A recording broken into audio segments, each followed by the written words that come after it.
carré vaut 2. Autrement dit, qu'est-ce qu'on dit quand on dit que racine de 2 est une solution de l'équation x carré égale 2? On dit tout simplement qu'un nombre dont le carré vaut 2 est une solution de l'équation x carré égale 2. Autant dire qu'on n'a pas été très loin avec ça. Si c'est ça, résoudre des équations, c'est très facile de résoudre toutes les équations. Il suffit d'inventer pour chaque équation, aussi complexe soit-elle, une nouvelle notation qui désigne précisément les solutions de cette équation, et voilà, c'est résolu. Autant dire que c'est pas très satisfaisant comme solution. Alors on pourrait se dire, puisque cette notation-là paraît pas satisfaisante, eh bien on peut essayer de calculer la valeur de cette solution. Et racine de 2, si on fait le calcul de racine de 2, c'est un nombre qui vaut environ 1,4. Seulement là, ce qui ne va pas, c'est le environ ici. Parce qu'autant dans certaines sciences, des sciences physiques, on peut parfois se satisfaire d'avoir des solutions à 5% près, à 1% près, autant en mathématiques, on veut faire des calculs exacts. Quand on demande les solutions de x carré égale 2, on ne veut pas à peu près la solution, on veut exactement les solutions. Et si on essaye d'aller un peu plus loin, pour essayer de trouver quelque chose de plus précis, on peut essayer de calculer la racine de 2, on trouve 1,41, puis troisième chiffre après la virgule, c'est un 4.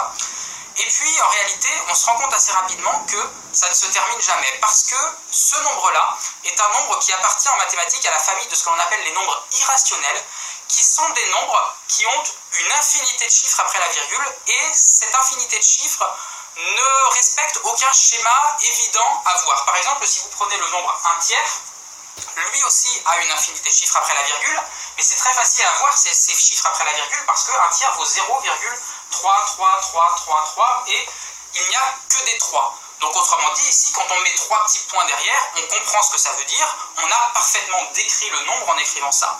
Autant ici, si je mets 3 petits points derrière, eh bien, il n'y a aucun schéma logique dans ce nombre-là, donc ces 3 petits points, on ne sait pas ce qu'ils signifient, donc on ne peut pas dire qu'on a bien défini ce nombre-là en mettant 3 petits points derrière. Il faudrait pouvoir écrire tous les nombres après la virgule, ce qui n'est évidemment pas possible puisqu'il y en a une infinité. Et c'est de là vient le fait que cette équation n'est pas résoluble. Elle n'est pas résoluble tout simplement parce que les nombres qui sont solutions de cette équation ne peuvent pas être écrits. Ils ont une infinité de chiffres après la virgule. Donc ce n'est pas parce qu'on est simplement idiot et parce qu'on est bête et qu'on ne sait pas résoudre ces équations, c'est tout simplement parce qu'on ne peut pas. Ce n'est pas possible d'écrire les solutions à ces équations et donc on ne pourra jamais résoudre cette équation. Et ça, c'est encore plus flagrant si on considère d'autres équations. L'équation x carré égale 2, elle appartient à une famille qu'on appelle les équations du second degré, et si on prend une autre équation qui elle aussi appartient à cette famille, par exemple x carré égale x plus 1, et qu'on regarde ces solutions en suivant la méthode traditionnelle qui est utilisée pour résoudre ces équations, eh bien on trouve quoi comme solution? On trouve deux solutions, encore une fois, la première qui est égale à 1 plus racine de 5 sur 2, et la deuxième qui est égale à 1 moins racine de 5 sur 2. Mais quand on regarde ça, on a envie de se dire « Eh oh, mais là c'est pas fini, il reste encore des calculs à faire, c'est pas la solution ça, il reste encore une addition, il reste encore une racine à calculer, il reste encore une division à faire. Pourquoi est-ce que vous n'avez pas fini les calculs? Pourquoi est-ce que vous donnez ça comme solution? Pourquoi est-ce que vous finissez pas le travail ?» Eh bien la réponse c'est « On ne peut pas ». De la même manière que racine de 2, ces nombres-là sont des nombres irrationnels qui ont une infinité de chiffres après la virgule avec aucun schéma qui se répète. Donc ces calculs-là, on ne les fait pas parce qu'on ne sait pas les faire.